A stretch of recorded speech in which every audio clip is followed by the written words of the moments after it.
हिंदू सम्राट पृथ्वीराज चौहान के जीवन पर बनी फिल्म पृथ्वीराज की स्पेशल स्क्रीनिंग की गई, जिसे सीएम योगी आदित्यनाथ सहित बीजेपी कैबिनेट ने देखा। सीएम योगी ने फिल्म की खुलकर प्रशंसा की, लेकिन समाजवादी पार्टी के अध्यक्ष अखिलेश यादव को यह बात कुछ अच्छी नहीं लगी। वो बजाय हिंदुस्तान के वीर सम्राट के ऐतिहासिक तथ्यों को ध्यान में रखकर इसकी तारीफ करते, वो योगी और उनके कैबिनेट पर तंज करने लगे, जिसका जवाब उप मुख्यमंत्री केशव प्रसाद मौर्य ने बिल्कुल उन्हीं के अंदाज में दिया। जबकि इस सब के बीच योगी सरकार ने फिल्म को पूरे यूपी में टैक्स फ्री कर दिया है।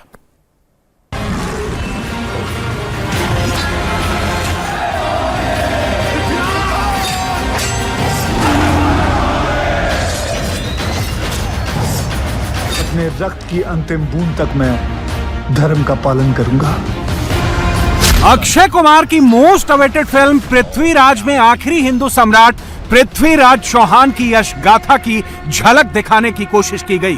पृथ्वीराज चौहान का दिल्ली के सिंहासन पर राज्याभिषेक किया जाता है। महावीर के तौर पर भारतीय इतिहास में विख्यात क्षत्रिय सम्राट पृथ्वीराज चौहान 12वीं सदी के उन वीर नायकों में से एक थे, जिनकी वीरता की गाथा से इतिहास भरा पड़ा है। और इन्हीं की वीर गाथा पर बनी फिल्म की स्पेशल स्क्रीनिंग दिल्ली में बुधवार को पीवीआर जनकपुरी में रखी गई थी, जिसमें गृह मंत्री अमित शाह भी पहुंचे। उन्होंने इस बेहतरीन फिल्म के लिए पूरी टीम को तो बधाई दी, साथ ही उस वक्त के इतिहास को हूबहू उतार देने के लिए फिल्म के आर्ट डायरेक्टर को खास तौर पर बधाई दी। इस फिल्म के बारे में मैं जरूर बात करना चाहता हूं। मैं इतिहास का विद्यार्थी हूं। भारत के इतिहास को बहुत बारीकी से मैंने पढ़ा भी है, महसूस भी किया है। पृथ्वीराज रासो एक ऐसी लंबी लड़ाई का एक पड़ाव था जो लगभग 25 सितंबर 1025 से लेकर 15 अगस्त 1947 तक चली, और दोनों कलाकारों ने इसके अंदर जान डालने का काम किया है। मैं विशेष बधाई देना चाहूंगा। मुझे पहले नाम नहीं देख पाया, थोड़ी हड़बड़ी थी और फास्ट भी चल रहे थे नाम, मगर जिन्होंने भी इस फिल्म का आर्ट डायरेक्शन किया है उनको भी मैं साधुवाद देना चाहता हूं, क्योंकि राजस्थान के और दिल्ली के राजाओं की सादगी को जो इतिहास में वर्णित है उसको बहुत अच्छे तरीके से पुनर्जीवित किया है। गुरुवार को यूपी के मुख्यमंत्री योगी आदित्यनाथ भी लखनऊ में इस फिल्म की स्पेशल स्क्रीनिंग में पहुंचे। सीएम योगी के साथ उनके कैबिनेट के कई मंत्री भी स्पेशल स्क्रीनिंग में मौजूद रहे। हालांकि अपनी व्यस्तता के चलते योगी कार्यक्रम में समय से नहीं पहुंच पाए, लेकिन भारत के गौरवशाली अतीत पर बनने वाली इस फिल्म के लिए उन्होंने पूरी टीम को बधाई दी। मुझे कई वर्षों के बाद किसी फिल्म को देखने का अवसर प्राप्त हुआ है। राष्ट्रोत्थान का जो अभियान है, इस राष्ट्र यज्ञ में हम सब की अपनी भूमिका होगी। कला अपने आप में एक प्रतिभा होती है, ईश्वर प्रदत्त एक विशिष्ट प्रतिभा होती है, और उस कला को अभी इस सम्राट पृथ्वीराज के रूप में इस फिल्म के माध्यम से इस देश के प्रख्यात अभिनेता श्री अक्षय कुमार जी की इस अभिनव के माध्यम से हम सब ने इस फिल्म के माध्यम से देखा है। मैं यहां पर अक्षय कुमार जी का, इस फिल्म के जो डायरेक्टर हैं श्री चंद्र प्रकाश द्विवेदी जी, आपने उनके कार्य को इससे पहले चाणक्य जैसे सीरियल के माध्यम से भी देखा है, और भी अन्य तमाम ऐसे कार्यक्रम जो हमें राष्ट्रीयता के साथ जोड़ता है, उस कार्यक्रमों के माध्यम से हम लगातार इसका अनुभव करते रहे हैं। सीएम आदित्यनाथ ने कहा कि ऐसी फिल्में बननी चाहिए, क्योंकि ऐसी फिल्में समाज को जागरूक करती हैं और देश के गौरवशाली अतीत की याद दिलाती हैं। अगर जिंदगी चाहते हैं सम्राट तो दिल्ली सुल्तान के हवाले करें। अपनी जिंदगी के बदले में मैं सुल्तान को अपने वतन की मुट्ठी भर मिट्टी भी ना दूं। इस मौके पर सीएम योगी ने भारत के वीर सम्राट पृथ्वीराज चौहान पर बनी इस फिल्म को उत्तर प्रदेश में टैक्स फ्री करने का भी ऐलान किया। उत्तर प्रदेश में इसको हम टैक्स फ्री करने की भी घोषणा इस अवसर पर करते हैं।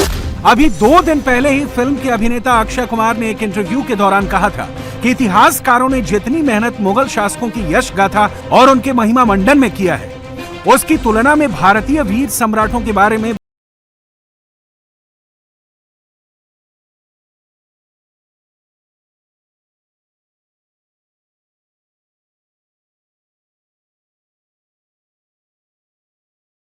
कुमार के इस बयान के बाद कई लोगों ने उन पर जमकर हमला बोला। हालांकि अक्षय ने ये बातें भी फिल्म के प्रमोशन के दौरान दिए गए इंटरव्यू में ही कही थी, लेकिन इसी बात को सीएम योगी ने अलग अंदाज में कहा। सीएम योगी ने कहा कि पिछले 75 सालों के दौरान की गई गलतियों पर आज हमें आत्मचिंतन करने की जरूरत है।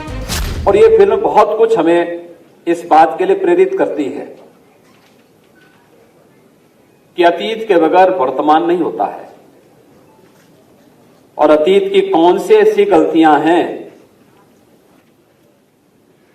जिन गलतियों का परिमार्जन लगातार 75 वर्षों से हम करते हुए अब आजादी के अमृत महोत्सव वर्ष में आए हैं। मित्रों, 75 वर्ष का एक कालखंड हम सब के लिए चिंतन का कालखंड है, आत्मावलोकन का कालखंड है। वहीं एक तरफ सीएम देश के नौजवानों को देश के गौरवशाली इतिहास से जोड़ने की बात कर रहे थे, तो दूसरी तरफ विपक्ष में बैठे अखिलेश यादव ट्वीट पर ट्वीट दागे जा रहे थे, जिसमें इज्जत ना मिलने की टीस भी थी और विपक्ष को लपेटने का अस्त्र भी। सरकार पर हमला होता देख केशव प्रसाद मौर्य भी कहां चुप बैठने वाले थे। उन्होंने भी अखिलेश को उन्हीं की भाषा में जवाब दे दिया। श्री अखिलेश यादव जी से शायद मैं समझता हूं देश प्रदेश की जो अपेक्षा है उसके अनुरूप उनका कोई कार्य, उनका कोई व्यवहार और कोई उनका विचार नहीं आता है। और ऐसे विषय पर अगर इस प्रकार का उनका ट्वीट आता है तो मैं समझता हूं कि उनसे लोगों की अपेक्षाएं बदल गई। पहले वो सोचते थे कि शायद अखिलेश जी कुछ अच्छे होंगे, लेकिन उनके विचार भी अच्छे नहीं है, उनकी सोच भी अच्छी नहीं है। और शायद जब कभी उनको मौका मिलेगा, शायद सम्राट पृथ्वीराज इसलिए नहीं देखेंगे कि दूसरी तरफ उसमें उनको गजनी दिखाई देगा। सर, फिल्म को लेके क्या कहेंगे? मैं ये कहूँ, इससे पहले उन्होंने अपने आप ही बता दिया को किसके फैन है। हिंदुस्तान के अंतिम हिंदू सम्राट पृथ्वीराज चौहान के जीवन पर बनी ये फिल्म इसी शुक्रवार को सिनेमाघरों में रिलीज हो रही है और ये फिल्म उनकी ही जिंदगी पर बनाई गई है जो इन दिनों खास चर्चा में है। फिल्म मेकर ने इस फिल्म के जरिए भारत के उस महान सम्राट के बारे में बताने की कोशिश की है जिसने महज 13 साल की उम्र में अजमेर का राज सिंहासन संभाला था और जिसने मोहम्मद गौरी जैसे मुगल आक्रांता को 1-2 बार नहीं 16 बार जीवन दान दिया था और जिनके अदम्य साहसिक किस्से आज की उदंती बन चुके हैं। वाल्मीकि हैं तो श्री राम हैं, चंद है तो पृथ्वीराज चौहान है। पृथ्वीराज चौहान भारतीय इतिहास के उस वीर सम्राट का नाम है जिसका नाम सुनकर ही दुश्मन के पसीने छूट आते थे। भारत के आखिरी हिंदू सम्राट पृथ्वीराज चौहान चौहान वंश के क्षत्रिय राजा थे जिन्होंने अजमेर और दिल्ली पर राज किया। 1166 को गुजरात में जन्मे अजमेर के राजा सोमेश्वर चौहान के सुपुत्र बचपन से ही बेहद प्रतिभाशाली थे और बचपन में ही उन्होंने तमाम हथियार चलाना सीख लिया था। उनकी मां दिल्ली के राजा अनंगपाल द्वितीय की इकलौती बेटी कर्पूरी देवी थी। पिता की मृत्यु के बाद 13 साल की उम्र में ही उन्होंने अजमेर के राजगढ़ की गद्दी संभाल ली थी और वो 12वीं सदी के ऐसे परमवीर सम्राट के तौर पर उभरे थे जिनके साहस के साथ दया और करुणा के किस्सों से भी इतिहास भरा पड़ा है। उस वक्त दिल्ली के शासक और पृथ्वीराज चौहान के दादा अंगम ने पृथ्वीराज चौहान के साहस और बहादुरी की कहानियां सुनी तो पृथ्वीराज से इतना प्रभावित हुए कि उन्होंने पृथ्वीराज चौहान को दिल्ली के सिंहासन का उत्तराधिकारी बनाने का भी ऐलान कर दिया था।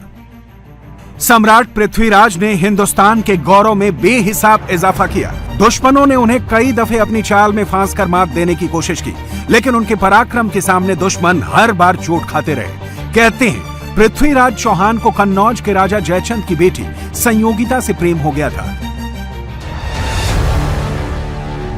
लेकिन संयोगिता के पिता राजा जयचंद सम्राट पृथ्वीराज को पसंद नहीं करता था, इसलिए उसने पृथ्वीराज को स्वयंवर में आमंत्रित नहीं किया, जिसका पता लगते ही सम्राट स्वयंवर पहुंचे और उन्होंने वहां मौजूद तमाम राजाओं को ललकारते हुए राजकुमारी संयोगिता को उठाकर ले गए और उनसे विवाह कर लिया। हालांकि संयोगिता को उठा ले जाने के बाद जयचंद ने पृथ्वीराज से और दुश्मनी पाल ली। भारत के गौरवमयी इतिहास में पृथ्वीराज आखिरी सम्राट थे जिन्हें शब्द भेदी बाण चलाने में विशेषज्ञता हासिल थी। अजमेर के इस वीर राजा को विदेशी आक्रांता मोहम्मद गौरी ने 16 बार शिकस्त देने की कोशिश की, लेकिन हर बार परमवीर पृथ्वीराज ने उसे शिकस्त देकर जान की भीख दी। लेकिन 17वीं बार मोहम्मद गौरी ने राजा जयचंद से सांठगांठ करके छल के जरिए सम्राट पृथ्वीराज चौहान को बंदी बना लिया और उनके अदम्य साहस से भय खाते हुए उनकी आंखें निकाल ली। लेकिन वो इस बात से अनजान था कि शब्द भेदी बाण चलाने में माहिर पृथ्वीराज के हाथों ही उसकी मौत लिखी है, और ऐसा ही हुआ भी। इंडिया टीवी हर वक्त हर जगह डाउनलोड करने के लिए सर्च करें India TV news Google play store या ऐप स्टोर पर।